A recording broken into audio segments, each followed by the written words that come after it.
Okay, forsøg nummer 2 med en kollega fra Ballard i Fraser, som er helt ufattelig lav lige nu. Normalt så ville vandet gå derop. Okay. So is that good or bad? Huh? Is that good or bad? Sorry, what? Good or bad? Mostly bad, I would say, only because hard to see whether or not, like, typically you can see the run coming up. Oh. Or you can see fins anyways. Okay. Not always though. But also drops off at some point, so you just gotta be careful because you're not gonna be able to see where it drops off.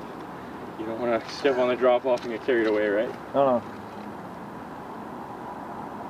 After we get the lines wet there and see if we get any kind of nibbles. Yeah. It's pretty shallow, so